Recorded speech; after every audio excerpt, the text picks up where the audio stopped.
After the Jawaharlal Nehru University and the Delhi University, it's now the Jamia Millia Islamia where the row over freedom of speech and expression seems to have shifted. BJP leader Shazia Ilmi was barred from speaking on the controversial issue of triple talaq on the 16th of February. And when the event was rescheduled, her name was taken off the guest list after alleged pressure by university authorities. Our sister publication, Mail Today, with this exclusive report.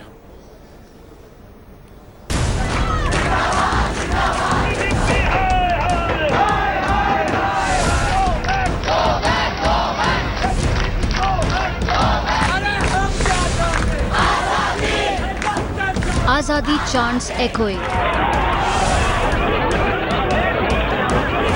Violence putting the nation to shame. Slogan was gaining momentum yet again. Campuses meant for exchange of ideas are slowly turning into ideological ghettos. If the Ramjas campus rage was not enough to highlight the uncivilized turn campus debates have taken,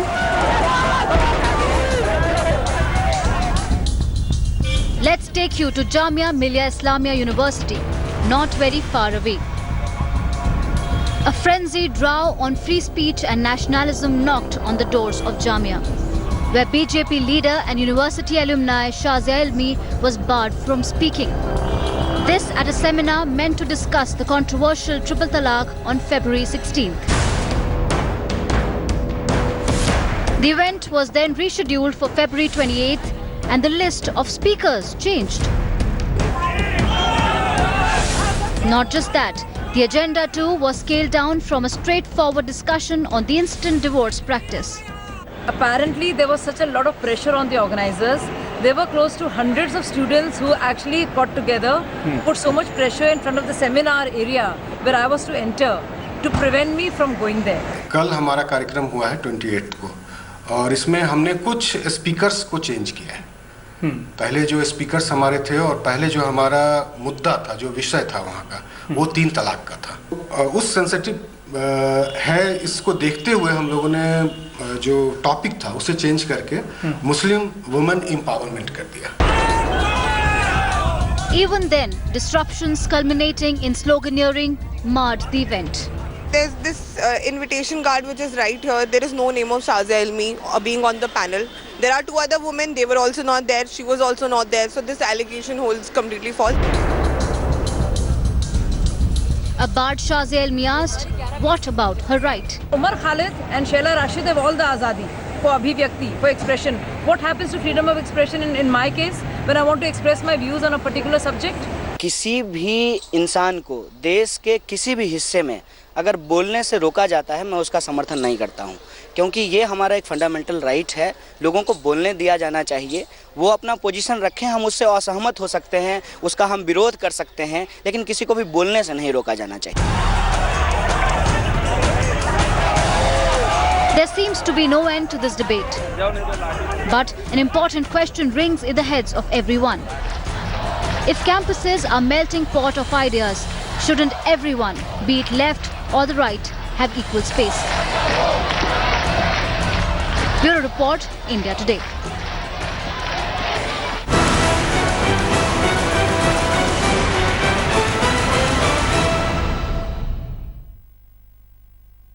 One of the big questions that's been asked over the past 72 hours is why are senior ministers in the Modi government jumping into and attacking a young girl who has voiced her opinion? And that charge has been leveled specifically against Minister of State for Home Affairs Kiren Rijiju. Joining us now to talk about the entire controversy around nationalism and these Azadi slogans on campus is Kiren Rijiju himself. Minister, welcome to India Today. I want to start by asking you about the most specific instance where you put out a tweet saying, who's polluting this young girl's mind? That's the first question you asked. Now, Minister, if a young 20-year-old girl from the Lady Shri Ram College voices an opinion, why would you ask who's polluting this young girl's mind? Can it not just be her opinion that she's putting in the public domain, sir? First of all, any student, whether it's a 20 years old student or anybody, If they speak up their mind, let them speak. There's no issue in this country. Why should anybody have any objection to anybody making his or her mind in the public domain? That's perfectly all right. We have no issue, and moreover, we are focused on governance, and we have no interest in the campus politics, or we have no interest in anybody's freedom of expression. Let them do whatever they want. Why? I don't know. People are making it as such a big issue. Minister, your comments during this live interview are at variance with what you said on social media, where you yourself asked who's polluting this young girl's mind. If it's not a big issue, A, why did you comment on it? Was that ill-advised? And B, when you suggest that someone seems to be polluting her mind, what specifically did you have in mind, Minister? That I'm not talking about the girl. I'm talking about the leftists who are playing politics with the young girls, posting something in social media or trying to create some problem in the campus. I'm speaking to the leftists. Maybe I should have named it. I did not name it, I just referred it who is polluting the minds of the young students. I'm directly referring to this far leftist group, nobody else. There is not even the Congress. I don't want to comment against the Congress or any party. This issue was specifically created by the far leftists who wanted to influence their ideology in the campuses across the country. Well, they have the right to do whatever they want to, but our only point is that don't make any slogans or any such words which are anti-national in its nature. Do you believe that chants of Kashmir Mange Azadi, Bastar Mange Azadi constitute sedition? Do you think that these chants are an anti-national activity for which people should be booked for sedition?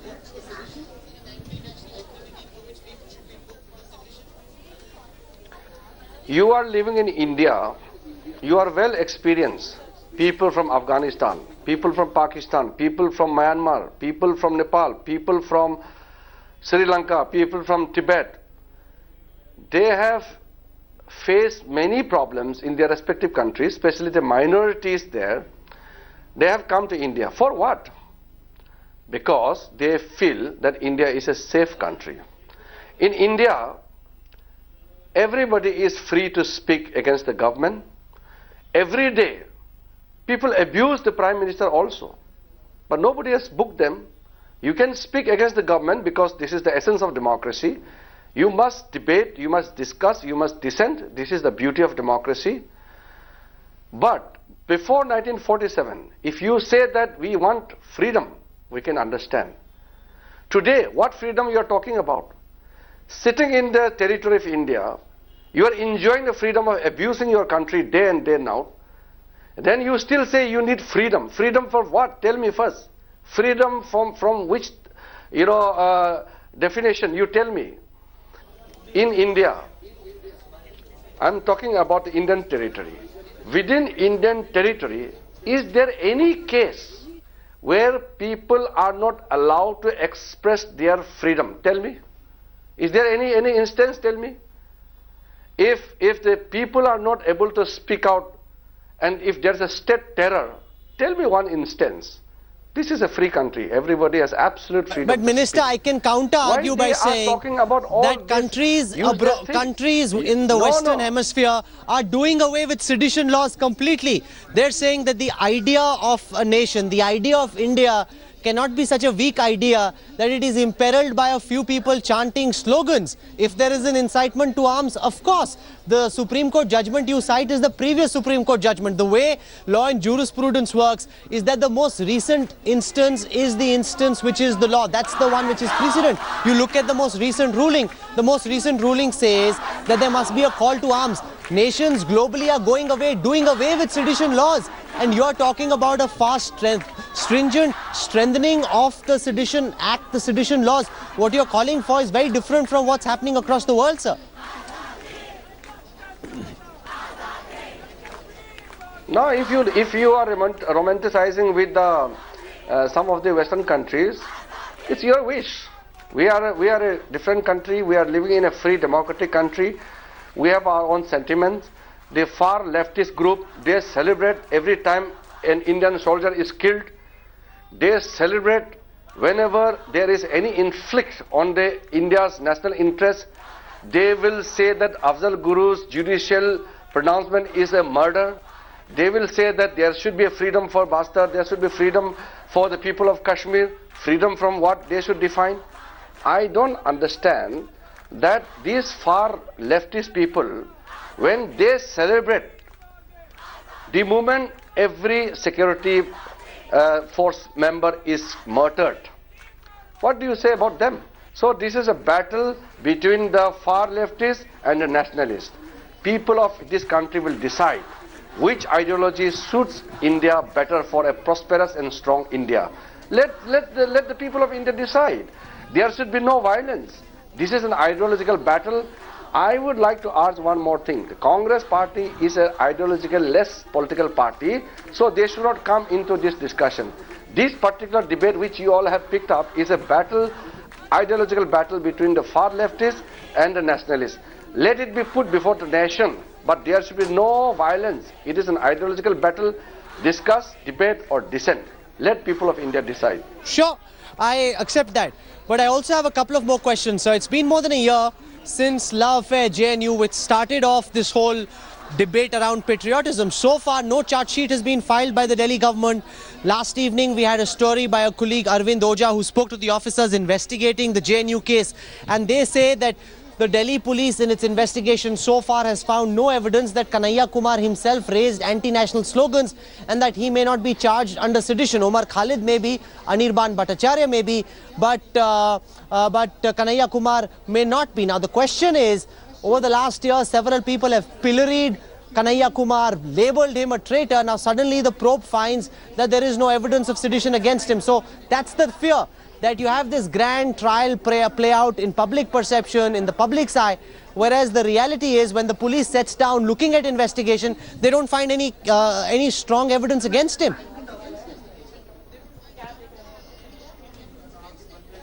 So what do I do there? Do you mean to say that the minister should be in charge of the investigation? This is the job of the investigating agencies. Let the police do their job. In any case, there is no 100% conviction rate in India. For any case, some people get acquittal, some people get conviction. This is part of the proceedings in Indian law. So I can't comment on how Delhi police should particularly follow in terms of its investigating method. That is not a job of a minister to comment on that.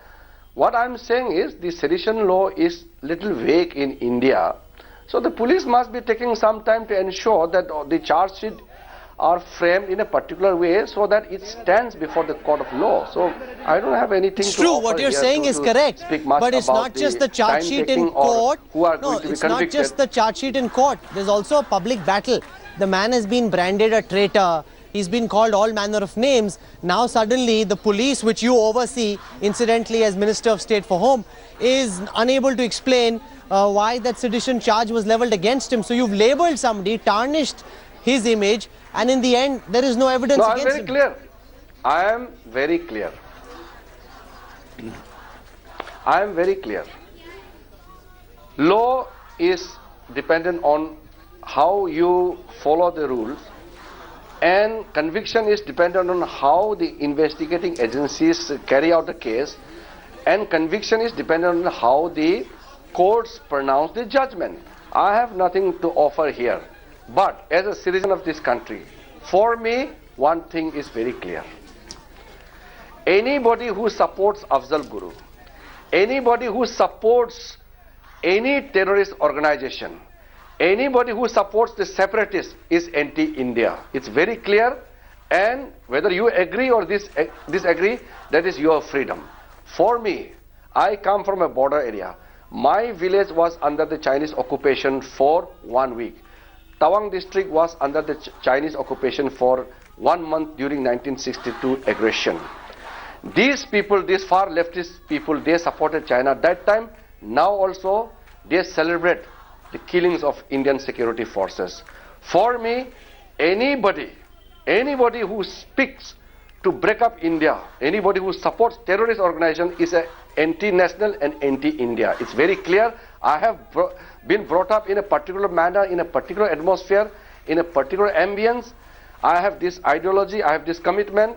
Whether you agree or not, this is my thinking. No, but is the government also planning, Minister, to bring a new law on sedition, to bring a new draft which will be debated in Parliament? The budget session is around the corner. If this is as big an issue as you are saying it is, then the government should really bring a new law which defines sedition the way that you'd like it to be defined. Is that a move that is currently underway?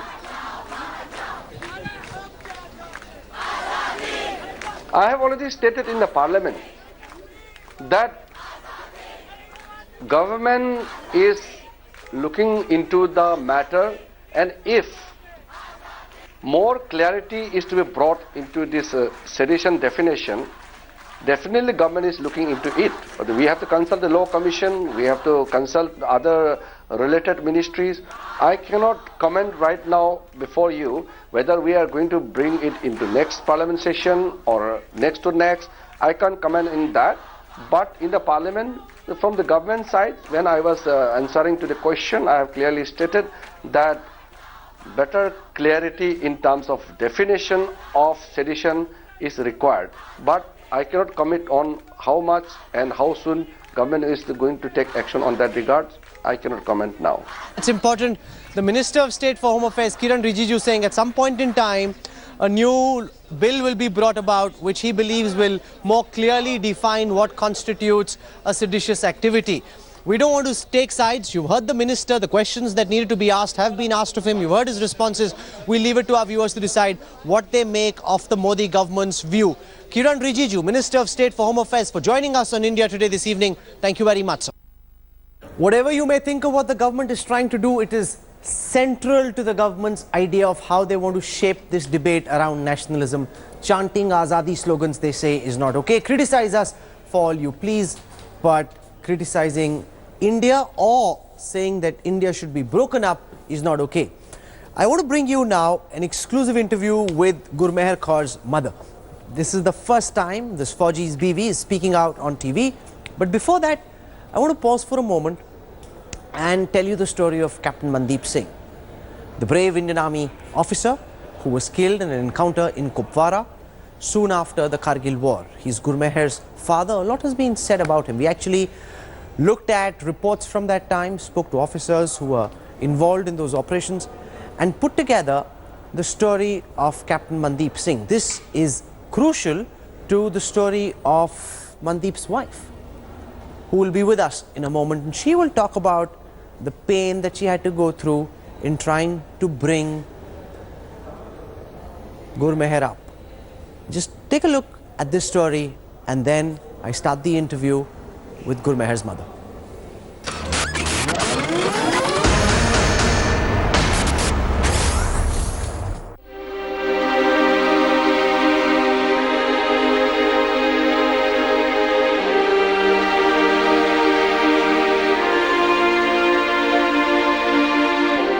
This is one of the very few memories Gurmehar Kaur has of her father, Captain Mandeep Singh. The brave and selfless soldier who sacrificed his life for our country. Captain Mandeep Singh, an army officer whose name is being used by everyone to prove their own nationalism and reject the others. He was martyred in 1999 when a Rashtra Rifles camp came under a terror attack in Jammu and Kashmir. He was commissioned in the 49 Army Air Defence Regiment and was serving with the 4 Rashtra Rifles Battalion, where he laid down his life. 6 other soldiers also lost their lives trying to defend the camp. He was serving in the counter-insurgency operation Rakshak. Today in Jalandhar, Captain Mandeep Singh's old father is feeling betrayed, seething with anger. बेटा मेरा 6 अगस्त 1999 को 26 दुश्मन मार के शहीद हुआ था और ये देख लो कि अनाम ये क्या दिया. This young soldier of the Indian Army did not think twice before laying down his life for our nation. But today, in his name, the entire country has declared war on each other, calling each other names, doling out certificates of patriotism and nationalism, giving rape threats to his daughter. Amid the chaos, why not pause for 2 minutes and remember Captain Mandeep Singh, the martyr, the hero. Bureau Report, India Today.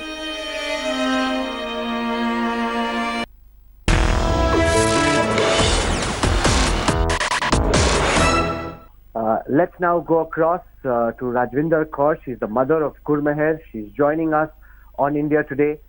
Ma'am, I want to begin by understanding from you, as a mother, your thoughts and the manner in which you brought up Gurmehar and the kind of ideals you've tried to instill in her. Actually, Gurmehar, when she is actually a blessing from our very religious Gurdwara Sahib, that is Banda Sahib. So I prayed to that Gurdwara Sahib, and then with the grace of God, I was blessed with my daughter, and that's how I gave her name Gurmehar. So that's how she came in our life, and she's very precious to all of both of us, me and my husband. It must hurt you to have your daughter being called anti-national by some people, her outbursts being questioned by all kinds of people, including those. Actually, you know what? When you go choose a path out of the way, when you want peace all around. Now, I'm telling you all this just because I know why she wants peace. If she has taken some kind of message she wanted to give all, it was just because she wanted no other child should suffer that pain. And and when any of such kind of incidents, even now it happens. So if such situations happen, she is very deeply hurt because she is deep inside a very emotional child. So how difficult have the last 48 odd hours been, and how are you as her mother helping her cope with the kind of backlash? She is very strong individual. She has come out as a very strong woman. And I was telling one of my friends, I used to be worried about if something happens to me, what will happen to my girls. But now I'm very confident if something happens to me, I know my girls will be very strong women and they will survive. But are you disappointed also with the fact that several cricketers, wrestlers, ministers, all of them have jumped into this and, given a response to just an opinion expressed by a 20-year-old girl? Sehwag is a senior cricketer and he's an honor of our country, and I always respect him for what he's done for the cricket. They might have felt Gurmehar's expression is different, but Gurmehar is the one who started with her Vande Mataram on telephone instead of hello. And she loves her country equally more. Nothing of sort of anti-nationalist or something. She's got. You can understand how Fauji children are. They are a little ahead of times. They think in a rational way. So that is the reason. And I'm a Fauji officer's son myself, and so I understand. Oh. And it's good to see that you're so positive despite everything that's happened. The one thing that seems to have bothered some people is where she, in one of her slides, seems to be giving a clean chit to Pakistan, saying that, it's not Pakistan that killed my father, war did. How, as a mother, do you look at that particular perspective put out by your daughter? She had quoted only one line.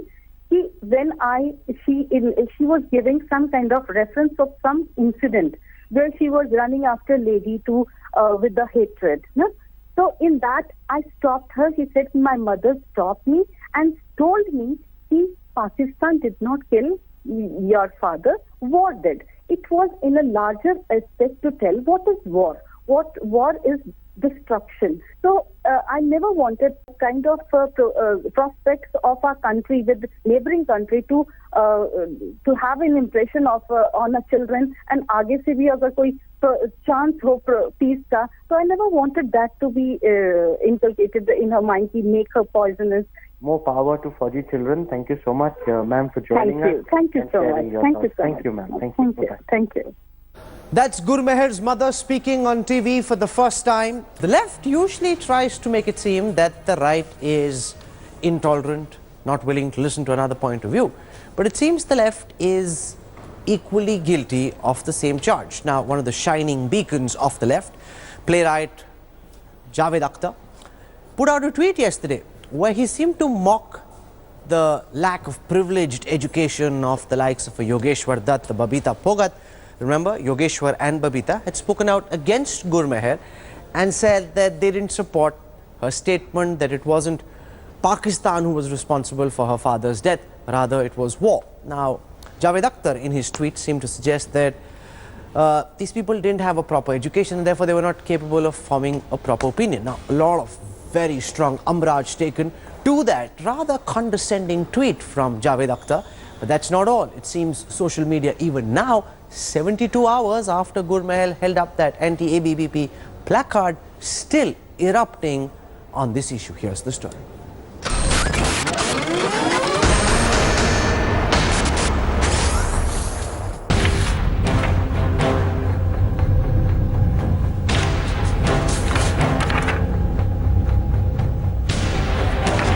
She's the daughter of a martyr. After a childhood marked by strife, Gurmehar Kaur made an appeal for peace with Pakistan. But a proclamation that her father was a victim of war and not Pakistan made her subject of unprecedented fury online. Cricketer Virender Sehwag took Gurmehar on, sparking a battle that was waged on the web as well as on the streets of Delhi. From Bollywood icons to sporting legends, the rage against Gurmehar spilled out on social media. उन्होंने वो लिखा था उसमें बोला कि मेरे पिता को पाकिस्तान ने नहीं मारा, वो एक युद्ध में मारे गए, तो वो चीज मुझे गलत लगी। जो एक मतलब 100 बातें ठीक बोल दो, एक बात गलत बोल दो तो गलत तो दिखाई देती हैं। BJP MP from Mysore added fuel to the fire by drawing an analogy between Gurmehar Kaur and India's most wanted terrorist Dawood Ibrahim. The Modi government too joined the Patriot Wars, with Union Minister Kiren Rijiju questioning just who was polluting the 20-year-old's mind.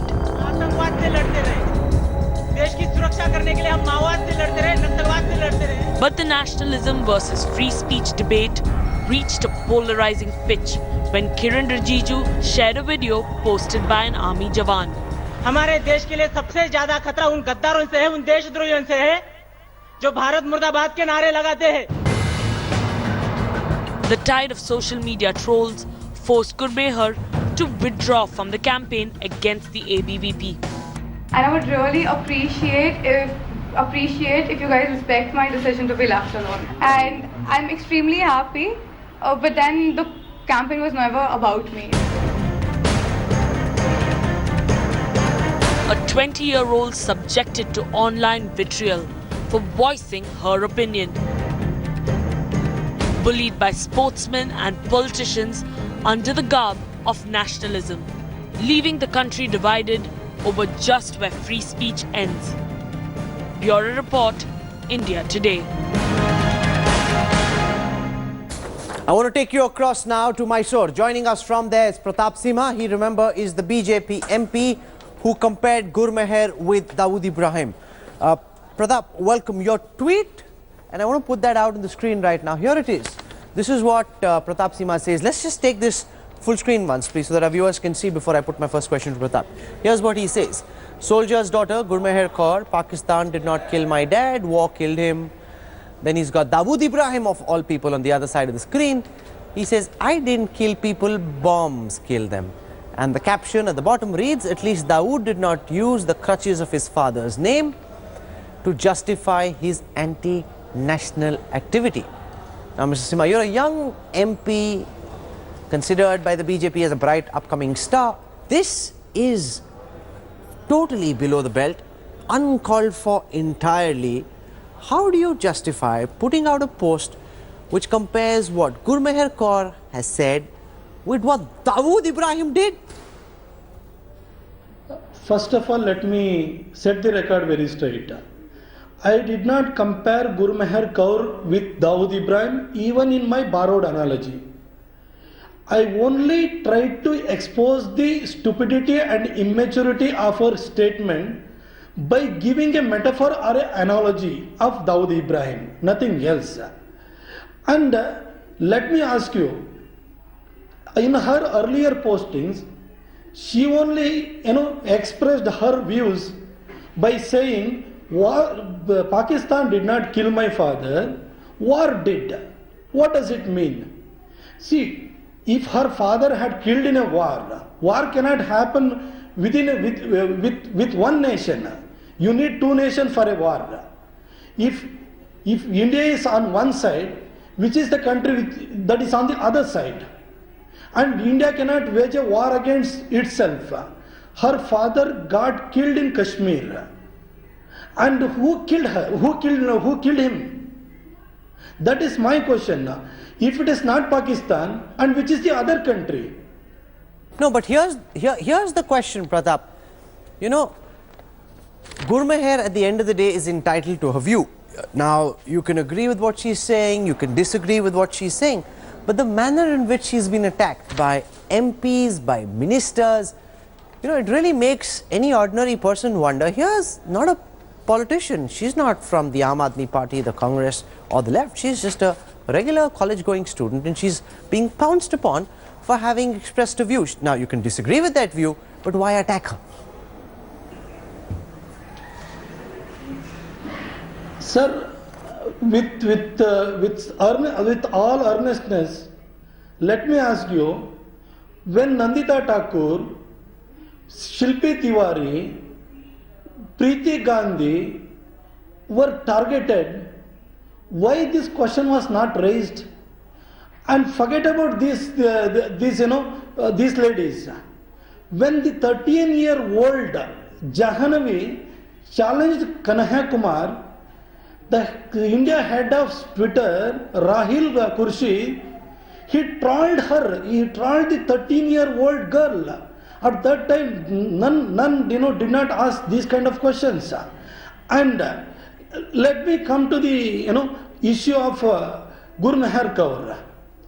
See, what is the difference between the so-called sons and daughters of politicians who exploit their father's position, power, money to get into politics or to get elected, and this lady who is using her father's martyrdom for cheap publicity or to get a celebrity status? You please explain to me. Pratap, this is terribly unfortunate. You're alleging that she's using her father's martyrdom for publicity. Now, that's unfair, because in the latest post that she's put out, she's attacking the ABVP. I can ask you, why didn't you make these points last year in May, June when she put out that post? Her tirade against war and in favor of peace, and I disagree with parts of what she said there, came in May, June last year.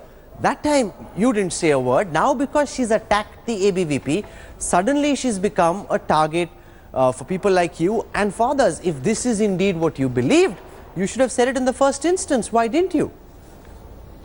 Sir, she has every right to have a freedom of speech. I don't dispute, and we have every regard for her father's supreme sacrifice for the nation.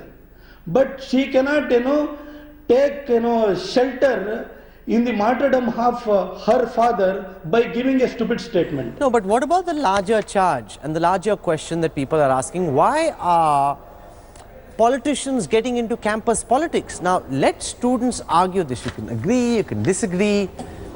A lot of what is being said, I personally very strongly disagree with. But that has to be countered by another student in that college or elsewhere, countering it at the level of academia, at the level of a college education. The moment ministers get involved, MPs such as yourself get involved, it makes it seem as if one world view is being foisted on everyone. Is that at all fair?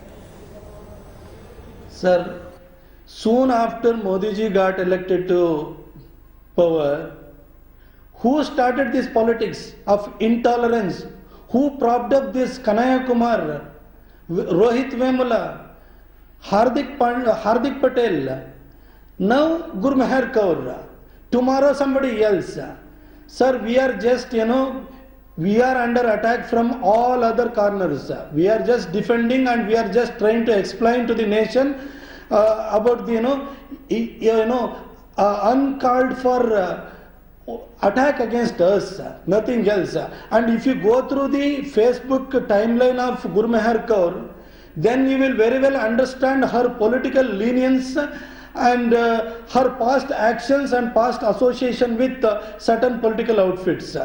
Now, when her political lenience is quite visible, and she cannot take shelter under the martyrdom of her father when she cannot defend her statement.